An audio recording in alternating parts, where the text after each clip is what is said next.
Hey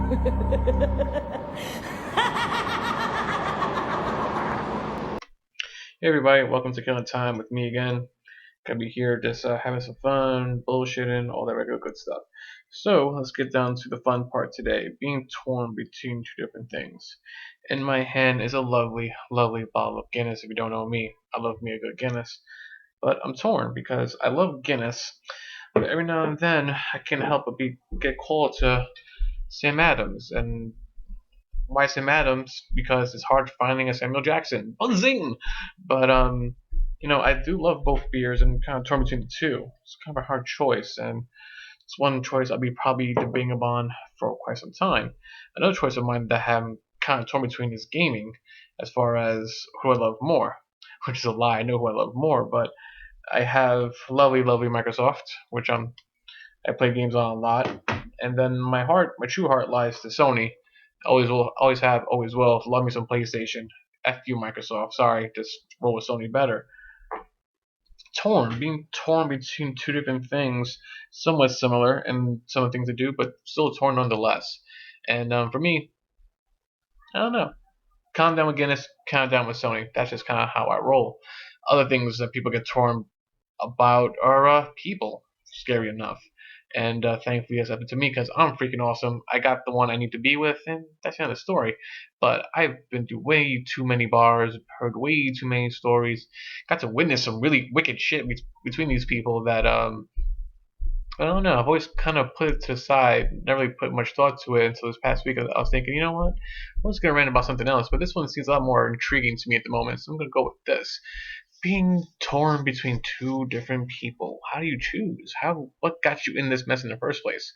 I wish it was easy as a beer, because then you just drink it, move on, and don't give a shit. You can do that with two different people, but that's a whole other mess altogether. But people do that for some odd reason. They play both people. Just and then wonder why their life is full of drama. Case in point, if you're single, mind you, if you're single and you like column A for reasons A, B, or C, or D, and there's person over there, person B, you like them for qualities 1, 2, 3, 4, 5. That's all cool and whatever, and then you just gotta choose, who do you go after. It sounds kind of like a game and kind of selfish who you're going after, but in your case, you're single. It's okay. You're not gonna be damaging any real long-term bridges unless there's something else behind the scenes that you're fucking with, and at that point, it's a whole new endeavor. But let it be. You dig two people, man. You dig two people. I never understood that. Why people always give me this weird look of you can't do that. Like, why not? You didn't choose to like A, B, or C, or D, or F, Y, Z. You didn't choose that. It just kind of naturally happened. You don't choose who you like, who you fall for. It doesn't work that way. Because if that was the case, there'd be a long line for certain people being like, no, I chose them. I chose them. I chose to be in love with them. I'm supposed to be in love with them. That's how it works. No, because be totally imbalanced, be totally fucked up. If we could choose who we get to be with, for some of us, it work out perfectly. We'll have our dream guy or gal. But if we all have the same likes for someone in particular, hey, that's great. You go to the same person, but that person may dig someone else down there, and you're totally just butt fuck yourself. It doesn't work that way. You don't get to choose who you like, so therefore you're torn. You don't know what to do, and then you're in my case. Do I want the Guinness or do I want Sam Adams? Do I want the PlayStation or the Xbox? And tough choices, my friends. Tough choices, but that's kind of how it works. Here's where the fun part comes in. Here comes the bar hopping. Here comes the sob stories. Here comes the text of like, what the fuck are you babbling about at 3 in the morning for no goddamn reason? When and only when you're involved with someone, ooh, and then you dig somebody else. That's the tricky one now, isn't it? Because people want to say cheating is wrong. Cheating is wrong. There's not really a whole great area with that, but the gray area does exist, and the gray area exists when between the parties, one of them is a complete and utter tool. It could be the guy, it could be the gal, and then therefore, if you meet someone else, it's still cheating, it's still not cool, you can't dance around it. But if you tell somebody the situation, they can see why you did certain things. Case in point, we'll use generic scenario we see in every talk shows: guy and gal. Guy's a total douche. Girl meets someone else that treats her like a girl. totally digs her. Therefore, she shags other dude, and then douchebag, original douchebag in question, is all uppity and angry for good reasons. His girl just shagged someone else, but to her credit, you were a total jackass, a total douche. We're not really gonna fault her for it. You're a dipshit. Now we'll do the reverse.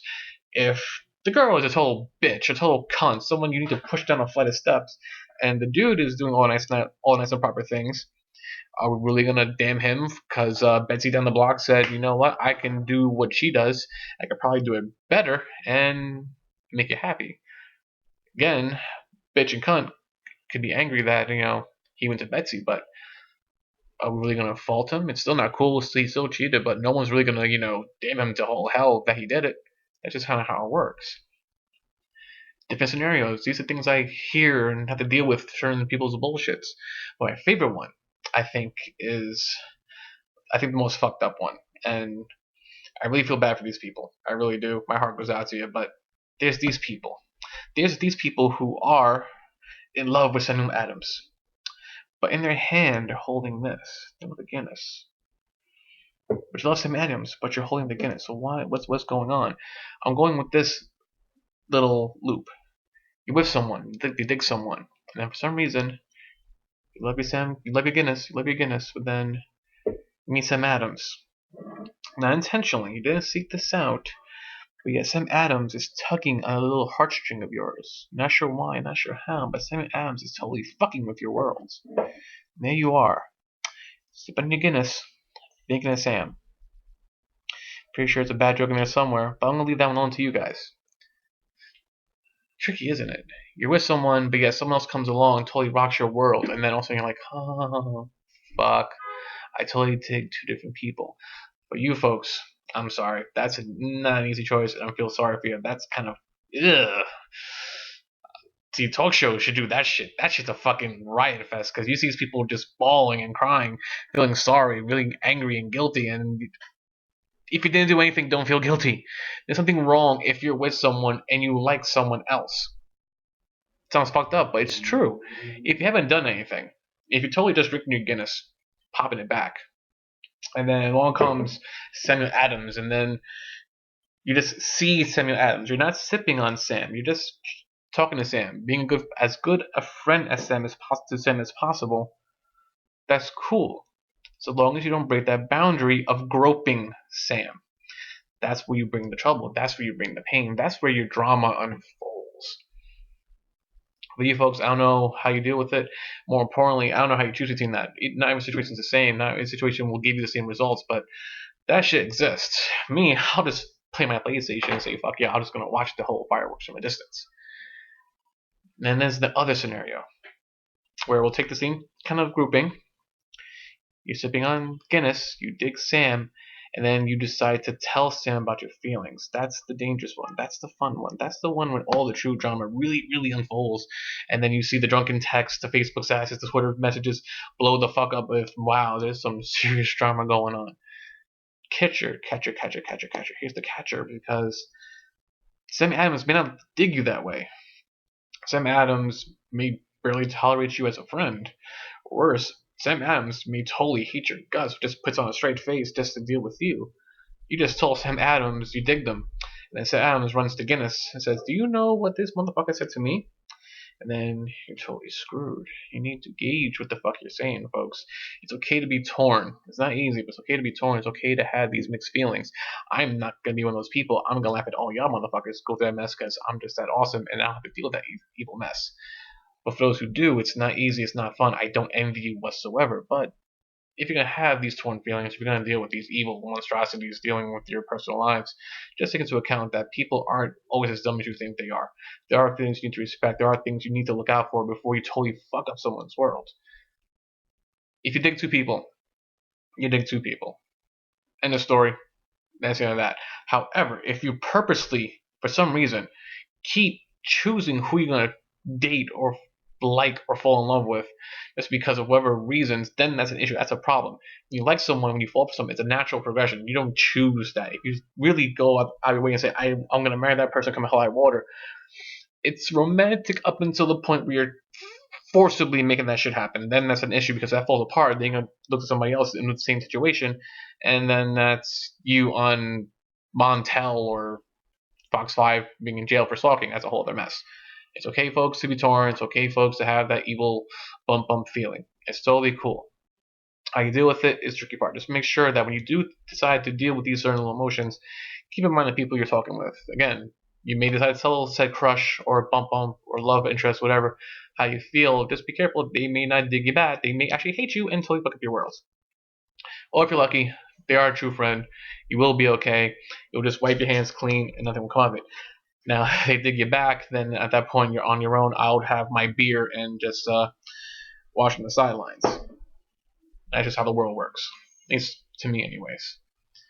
But folks, just be careful. If you do decide to tell that person they like you back and you go the extra mile, just remember you just totally, put Guinness in the background and you're doing Guinness kind of dirty. It's okay to have these feelings. Just be careful when you act upon such things. Because once you go in, there is no going back. Once there's a third party, someone of the three will always be hurt. There's no two ways around it. You may think everyone comes out clean. You may think everyone comes out smelling like roses. Just because on the outside, be a straight face. One of the three, always, without fail, one of them will always be hurting. And they may never tell you that. And they may never tell you how bad you hurt them. But I've seen the stories unfold before my eyes. I'm telling you, of the three, someone always gets hurt. They may not be out in public showing it. They'll do their best to hide it. But one of the party will always get hurt. So it's going to be torn. It's going to be fucked up. If you like me, just sit back, we'll grab a beer, we'll talk about it. But that's how the world works when it comes to being torn. That is Killing Time, once again with me, Vash. Now, last time I was here, I said I had an announcement. I was going to wait in 2 days. Unfortunately, shit came about. I couldn't make that announcement. I can do that now, because fuck that shit, we got things together. This Tuesday, folks, Killing Time is expanding. Holy shit, yes, we are expanding. Killing Time is branching out with two of my good friends, the Silly Bastards. Silly Bastards, we're coming to you live Tuesday via podcast. Podcast Silly Bastards. Links will be coming up very soon to our Twitter page, our Facebook page. Our page will be linking our podcast through iTunes, all that lovely stuff. So come Tuesday, you will be hearing my voice with my other two Silly Bastards. Yes, the Silly Bastards. I'm trying to get that name across. Silly Bastards. Silly Bastards. Silly Bastards. Tuesday, podcasting. That's right, we're branching out. So please, once again, like how I started this lovely little mess, tell your friends, your enemies, your cats, your dogs, your llamas, Felix the cat. I don't give a shit. Just tell everybody that we're gonna be branching out. We're gonna do this thing. It's gonna be fucking cool. It's gonna be awesome. We're branching out in some awesome ways down the line. I can't say yet, but it will be fucking fabulous when it gets out there because I am reading a fucking note. But trust me, it's awesome. So again, till next time, Killing Time is out this week. I'll see you Tuesday via podcast when we go live via the airwaves. Links and all that stuff will be coming up soon, so please check back to this page soon when I make the official links come up. So until then, folks, be safe, be happy, drink a beer, live long, fuck hard. Till next time, take care.